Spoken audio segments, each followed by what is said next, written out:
My name is Claire Harmon. I'm 34 years old. The will reading was on a Tuesday at 2 p.m. in a conference room on the 4th floor of a building in downtown Charlotte, North Carolina. My parents were sitting across from me. My sister Dana was beside them. The lawyer, a man named Robert Elias, had a manila folder on the table in front of him, and a legal pad and a glass of water he hadn't touched. My father looked at me before Mr. Elias opened the folder and said, with the particular confidence of a man who has never once questioned his own version of events, "Claire, I want you to know before we start. Your mother and I never favored Dana. Everything we did equally. You'll see that today." My mother nodded. Dana looked at the table. Mr. Elias cleared his throat. He opened the folder. He removed a document. 3 pages, white paper, black type, notarized at the bottom of the 3rd page. He set it flat on the table and turned it so I could read it. I looked at the title line. Then the first paragraph. Then the name that appeared 14 times across those 3 pages, and 0 times where mine should have been. I looked up at my father. He was reading. I watched the moment the words reached him. His jaw didn't drop. His expression didn't collapse. It did something quieter and more permanent than that. It went still in the way that faces go still when a story a person has been telling for 30 years meets a document that says otherwise.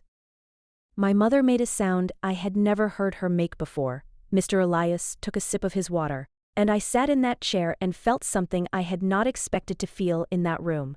Not vindication, not anger, something that felt, strangely, like relief. Like a question I had been carrying my entire life had just been answered in black ink and notary seal, and I was finally, at 34 years old, allowed to stop wondering if I had imagined it. Before I go on, please take a moment to like and subscribe, but only if this story genuinely connects with you. Drop your city and the time in the comments right now. I always want to know where you're watching from. Now, let me take you back to Concord, North Carolina, the morning my grandmother died and the first domino fell. Her name was Margaret Ellen Harmon. She was 81 years old. She died on a Wednesday in March at 6:42 in the morning in the upstairs bedroom of the house on Caldwell Street, where she had lived for 47 years. I know the exact time because the hospice nurse called me directly. Not my parents, not Dana, me. Because I was the one who had driven to Caldwell Street every Saturday for 6 years with groceries and a thermos of coffee, and sat with Grandma Nell in the kitchen while she told me about her garden and her marriages and the 2 years she spent in Atlanta. Before she came back to Concord and decided that home was worth the trouble of being there, my parents knew I visited. They never came with me. Dana had been to the house on Caldwell Street exactly twice in the previous 4 years. I know this because Grandma Nell told me, plainly and without complaint, as though she were reading from a ledger she kept for herself alone. Dana came at Christmas and once in the summer. Your father called in February. You come every Saturday. I notice these things, Claire. I always have. I want to tell you about the Harmon family, because the will reading only makes sense if you understand the architecture of the 30 years before it. My father, Gerald Harmon, was a civil engineer for the city of Concord for 27 years, a steady man, reliable in the way that a concrete support beam is reliable, present, load-bearing, and not particularly warm. He was not cruel. He was precise. He had a framework for evaluating things, including his children, and the framework ran on legibility. Dana was legible to him. She was social, easy, the kind of person who filled rooms with the particular energy that fathers with Gerald's temperament find reassuring. She played soccer through high school. She studied business at NC State. She married a man named Tom Whitaker at 27 in a ceremony at a vineyard in Iredell County that my parents contributed $22,000 toward. She worked in marketing. She lived 14 minutes from my parents' house. She called on Sundays. I was not legible to Gerald Harmon. I was quiet in a way he found unsettling, precise in a way he couldn't categorize, interested in things he didn't have a framework for. I studied library and information science at UNC Charlotte. I became a research archivist at a university library. I locate, preserve, and interpret historical documents for a living, which is either deeply ironic or completely inevitable depending on how you look at it. I did not call on Sundays. I called on Tuesdays because I had learned early that Sunday was when Gerald Harmon was settled into his preferred version of the week, and calls from me had a tendency to disrupt that. Tuesdays were better. He was at his desk. He answered questions directly. My mother, Patricia, was the emotional weather system of the house. Warm when the pressure was right, overcast when it wasn't. She loved me. I have never doubted that, but she loved me in the way that mothers love children they don't entirely understand. with a slight edge of anxiety, as though my being different from what she expected might turn out to be something she'd need to manage. She loved Dana without that edge, freely, fluidly, the way love is supposed to flow. I noticed this the way children notice everything. Not with the vocabulary for it, just with the knowledge that something was different, and the private question of whether the difference was my fault. Grandma Nell was the exception. Grandma Nell saw me with the specific attention of someone who had been invisible herself once, and had made a decision somewhere along the way to make sure the people she loved didn't have to be. She asked about my work, not politely, specifically. She wanted to know what documents I was working on, what I had found, what the paper smelled like when it was 100 years old. She asked about my apartment. She asked about my friend Louisa, who was my person, in the way that certain people become your person when the family you were born into doesn't have the shape you need. She never asked if I was dating anyone. She asked if I was happy. The distinction mattered more than I can easily explain. The last time I saw her before she got too sick to sit at the kitchen table was a Saturday in October, 5 months before she died. She was 81, and her hands had the translucent quality that hands get when the body has decided to begin winding down its more visible operations. She held mine across the table anyway. She said, "Claire, I need to tell you something." I said, "Okay." She said, "I've taken care of things. You'll understand when the time comes." I said, "Grandma?" She squeezed my hand. "I'm not confused, sweetheart. I know exactly what I'm saying. I've taken care of things. All of it is with Robert Elias on South Tryon Street in Charlotte. He has instructions." She paused. "Don't tell your father. Not yet. There'll be a time for that." I looked at her. "What did you do?" She smiled. "The full one, the real one, the one that went all the way up.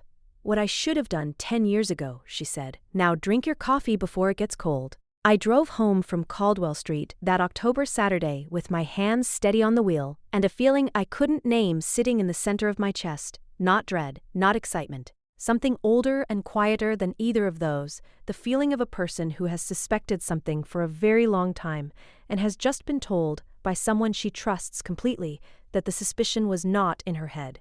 I did not tell my father. I did not tell anyone except Louisa, who said, "Whatever it is, it's real." Nell doesn't waste words. She was right about that. Nell never had. Grandma Nell died in March. The hospice nurse called me at 6:42 a.m. I drove to Caldwell Street. My parents arrived 40 minutes later. My father walked through the house with the assessing quality he had in all spaces, cataloging, calculating. My mother cried genuinely and for a long time, which I respected. Dana arrived at noon. She hugged me in the foyer with the specific quality of a hug that is performing grief for an audience it doesn't entirely feel, which I noted and set aside because grief is complicated, and I was not in a position to adjudicate anyone else's. My father said the morning after the funeral, "I'll handle the estate.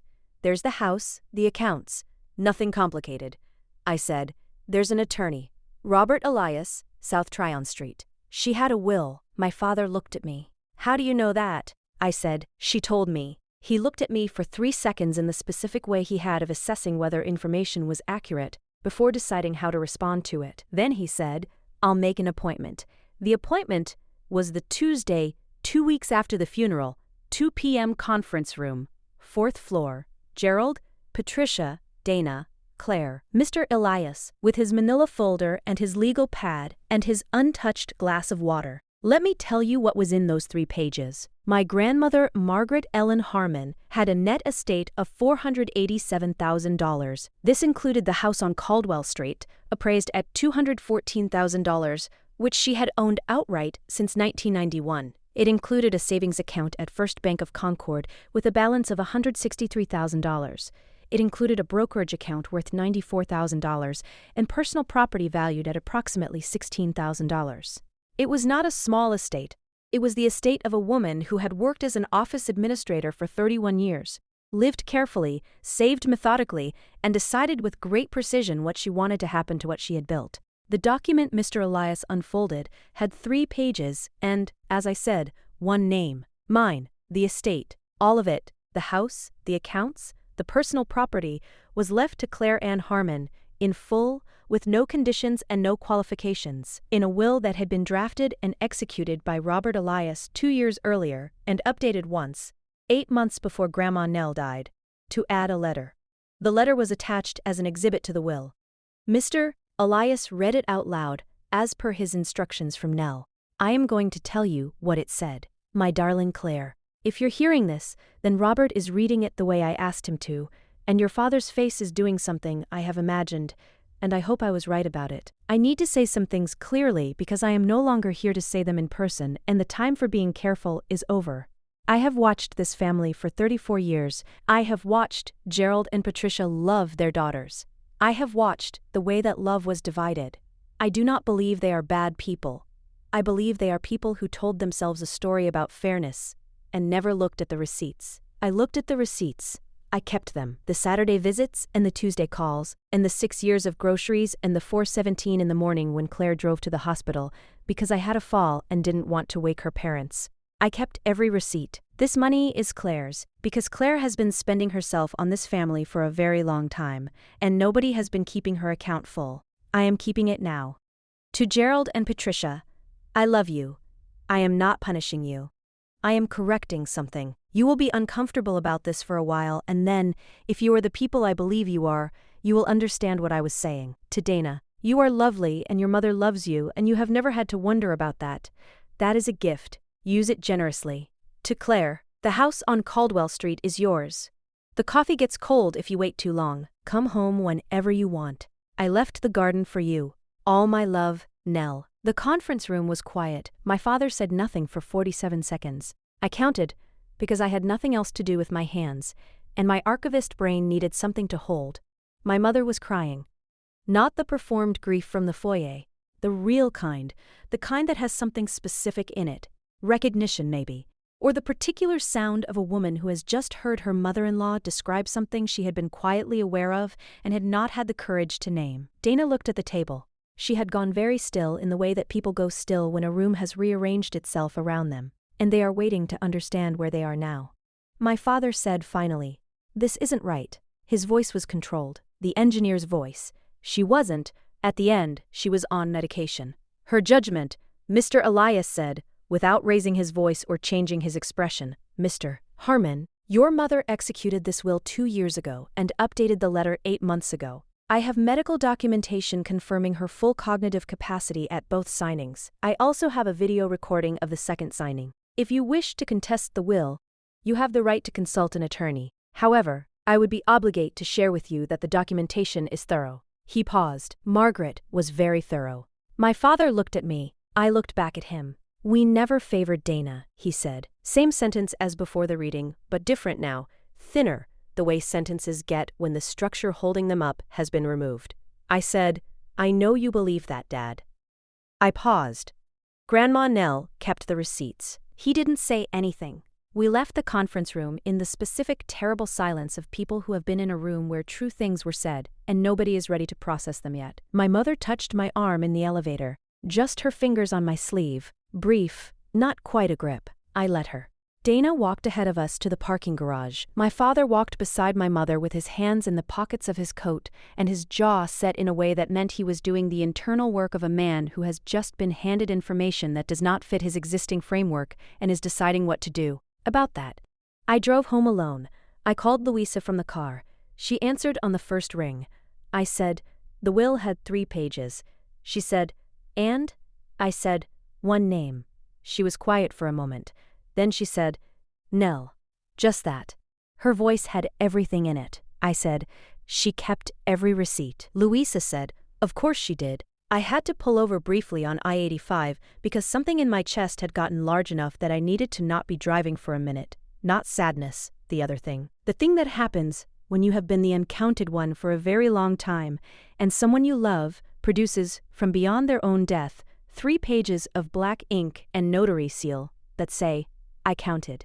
I was always counting. You were never invisible to me." Let me pause right here because I want to ask you something directly, and I want you to think about it before you answer in the comments. If you had been in that conference room, if you had heard a document read out loud that confirmed 30 years of something you had felt but never been able to prove, would you have said anything to your parents in that moment? Would you have let the document speak, or would you have needed to say it yourself? Tell me. I have asked this to everyone I know. The room always splits exactly in half. What happened in the weeks after the reading was not a single confrontation. It was slower than that. It was more like weather moving through a landscape, changing the visibility bit by bit until you could see things you hadn't been able to see before. My father called me 9 days after the reading. It was a Tuesday. I noticed this. He said, "I want to talk." I said, "Okay." He said, "Not on the phone. Can you come to the house?" I said, "Yes, this Saturday." I drove to Concord on Saturday morning. The house on Wilmore Drive where I grew up had the quality it always had. The manicured yard, the American flag by the door, the performance of a home that knew how to look correct. My mother opened the door. She had made coffee, and there was a plate of the shortbread cookies she only made when something was important enough to require the gesture of a thing she'd made herself. We sat at the kitchen table, Gerald, Patricia, Claire, the same table where most of the large things in my childhood had been said and not said. My father had his hands around his coffee mug. He looked at the table for a moment, then at me. He said, "I've been thinking about what Nell said, about the receipts." I waited. He stopped. Started again. I think I told myself a story about how things were, and I didn't look at whether the story was accurate. He said this carefully, the way engineers say things, precisely, without excess. I don't think I understood what I was doing. That's not the same as saying it was acceptable. I'm saying I didn't know. He looked up. "Did you know? That we weren't? That you didn't feel?" He couldn't finish the sentence. I said, "Yes, Dad. I knew." He nodded slowly, the nod of a man receiving information that he had requested and is now obligated to hold. "I'm sorry, Claire." He said it directly. No flinching, no deflection, no, "I'm sorry if you felt that way." The full sentence, with its real weight. "I'm sorry." I looked at my father, Gerald Harmon, civil engineer, 63 years old, sitting at his kitchen table holding a coffee mug with both hands, and saying the thing that I had been waiting 30 years to hear. Not because he had been forced to by a document, because he had sat with the document for 9 days and arrived, on his own, at the place where the true sentence lived. I said, "Thank you." He said, "Is that enough?" I said, "It's the beginning of enough." He nodded. He understood beginnings. My mother said, "I saw it. I want you to know that. I saw the difference. I told myself it was just, that you were different, that you needed different things, that it wasn't favoritism, it was just," she pressed her lips together. That was a story I told myself too, because the alternative was having to address it, and I didn't. She looked at me with the expression of a woman who has been sitting with something heavy for a very long time, and has finally decided to set it down in front of the person it belongs to. "I'm sorry, Claire. I failed you in that. Specifically, I'm not asking you to tell me it was fine. I just need you to know that I know." I looked at my mother. "I know you know," I said. "I've always known you knew." She flinched slightly. "That's the hardest part," she said. I said, "Yes." We sat with that for a while. Then she passed me the shortbread. I took one. Dana called me the following Wednesday. She had never called me on a Wednesday before. Wednesdays were not a day we talked, which tells you something about how carefully Dana was choosing her timing. She said, "Can I say something without you shutting me down?" I said, "Yes." She said, "I knew. Not the specifics. I didn't know about the will. I didn't know what Nell was planning. But I knew that things weren't equal." I told myself it wasn't my fault, which is true, but I also never said anything to Mom and Dad, and I benefited from it. The $22,000 for the wedding, the things they did for me that they didn't do for you. I benefited, and I didn't say anything. A pause. "I'm sorry." I said, "What do you want from me, Dana?"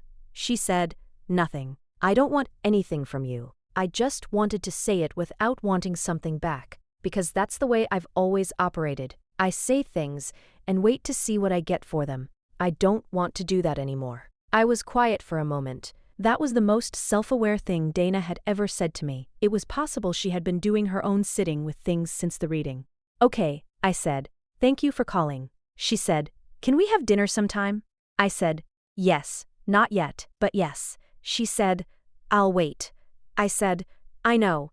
Let me tell you where everything is now. The house on Caldwell Street is mine. I have been to every room. I know where Grandma Nell kept the extra dish towels and the birthday candles and the notepad she used for grocery lists. I know that the 3rd step on the staircase creaks, and the garden in the back has 4 rose bushes and a patch of lavender that comes back every spring without being asked to. I have not moved in yet.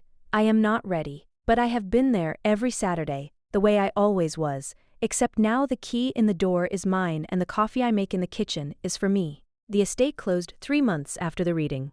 $487,000, distributed as Nell instructed. I paid off $38,000 in student loans in a single transaction on a Thursday morning and sat at my desk afterward, with the confirmation email open on my screen, and thought about the 47 seconds of silence in the conference room, and the October Saturday at the kitchen table and the coffee getting cold, and whether any of this was the shape that justice was supposed to have.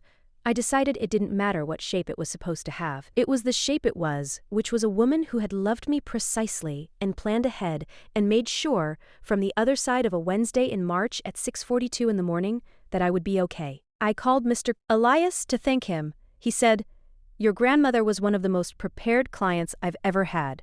She thought of everything." I said, "She always did." He said, "She left something else for you, actually." I should have given it at the reading, but it felt like enough for one day. He mailed me an envelope the following week. Inside was a photograph, me and Grandma Nell on the porch at Caldwell Street. Summer, I was maybe 12 years old. We were both squinting into the sun. On the back, in her handwriting, "The one who sees things. Always, my Claire." I put it in a frame. It is on my desk at work, beside my computer, where I look at it every morning before the day starts. Louisa came with me to Caldwell Street on a Saturday in June. We sat on the back porch and looked at the garden. The lavender was coming in. The 4 rose bushes were doing exactly what rose bushes do when someone has been tending them for 47 years. They were abundant in the specific way of things that have been genuinely cared for. Louisa said, "What are you going to do with the house?" I said, "Live in it eventually. For now, just be in it." She said, "That's enough." I said, "Yeah, it is." My father and I have dinner every other Tuesday now. He started this, called me 6 weeks after the kitchen table conversation, and said, "I'd like to take you to dinner, not a special occasion, just dinner." We have been to 7 dinners now. He asks about my work in the specific way he never used to, what documents I'm handling, what I'm preserving, what it means to be responsible for keeping something true. He listens when I answer. He asks follow-up questions. He is doing what a man does when he has decided, at 63, to actually pay attention to a person he has known for 34 years but has not fully seen. It is slow. It is real. I am choosing to value it. My mother calls every Tuesday morning before I call her. She started calling me on Tuesdays because she noticed, she told me this, that I had always called on Tuesdays, and she wanted me to know she was paying attention to the things I did and had decided to show up on my schedule rather than hers. The calls are 20 minutes, sometimes 30. She tells me about her book club. I tell her about whatever document I am currently working on. We are building a new version of the thing we had, on top of the same bones, with the weight distributed differently now. It is not perfect. It is the most honest it has ever been. Dana and I had dinner 6 weeks ago. A Tuesday, she asked if Tuesdays were okay, and I said yes. We went to a Thai restaurant in Charlotte that she found, and researched and texted me about, with the specific effort of someone who is trying to show up correctly and is aware they haven't always. We talked for 2 hours, not about the will, not about the reading, not about the years of unequal weight. We talked about her work and my work and Tom, and a trip she was planning and a document I had found recently that was 140 years old and still legible. At the end of the dinner, she said, "Thank you for coming." I said, "Thank you for picking a good restaurant." She laughed. It was a real laugh, surprised, slightly undone. I had not heard Dana laugh like that since we were children. It sounded like someone who was figuring out how to be new at something. We are working on it. Both of us. It is slow and real, and I am not in a hurry. Here is what I want to say before I go. There is a kind of family injustice that lives in the space between what is done and what is said. Nobody announces it. Nobody signs a document that says, "We value this child more." It moves through small decisions and quiet assumptions and the particular texture of attention. Who gets called first? Whose needs get organized around? Whose achievements get amplified? And whose get absorbed quietly into the background? It accumulates the way sediment accumulates, slowly, invisibly, until you look at the geological record and see the layers and understand from the evidence alone what the conditions were. My grandmother understood this. She understood it because she had been watching the sediment for 34 years, and she was an archivist in her own right, not by profession, but by nature. She kept the receipts. She kept the Saturday visits and the Tuesday calls and the 4:17 a.m. hospital trip, and every hour I had spending myself on a family that had not always spent itself on me. She kept all of it, and she put it in a document, and she hired a lawyer, and she made sure that the record would be read out loud in a conference room on the 4th floor of a building on South Tryon Street, on a Tuesday at 2 p.m. in front of everyone who needed to hear it. I am a research archivist. I believe in the power of documentation. I believe that the record matters, not because it changes what happened, but because it says, permanently and without apology, that what happened was real, that the invisible things were real, that the weight was real, that the person who carried it was real and was seen and was worth the trouble of 3 pages and a notary seal and a letter that said, in my grandmother's handwriting, on cream paper with blue ink. I counted. I was always counting. If you are the uncounted one in your family, if you have been the capable one, the quiet one, the one who handles things and visits on Saturdays and calls on Tuesdays and shows up at 4:17 in the morning without being asked, I want you to hear this. Someone is counting, even if they haven't told you yet. Even if the document is still in a folder on an attorney's desk on a street you don't know the name of, even if the reading hasn't happened yet, the record exists. It has always existed. You just haven't seen it yet. And in the meantime, keep the receipts. All of them. The years of small, uncelebrated, essential things you have done for the people who should have been doing them for you. Keep them not for revenge, for the record. Because the record matters. Because the truth doesn't expire. Because someday, in a conference room or a kitchen or a back porch with lavender coming in, the person who kept your account full will find a way to show you the balance. It is enough. It is more than enough. It is, finally, exactly what it should have been. My name is Claire Harmon. I'm 34 years old. I'm a research archivist in Charlotte, North Carolina. My grandmother left me everything and a letter that said the coffee gets cold if you wait too long. I'm not waiting anymore. The house on Caldwell Street is mine. The key in the door is mine. The lavender comes back every spring. And the 3 pages said one name, mine. Thank you for staying until the very end. If you have ever been the uncounted one, the one who visited on Saturdays and called on Tuesdays and showed up at 4 in the morning without being asked, drop a comment. Tell me what your receipts look like. I read every single one. Share this with the person in your life who needs to know that someone is counting. Even now, even still, like, subscribe, and I'll see you in the next one.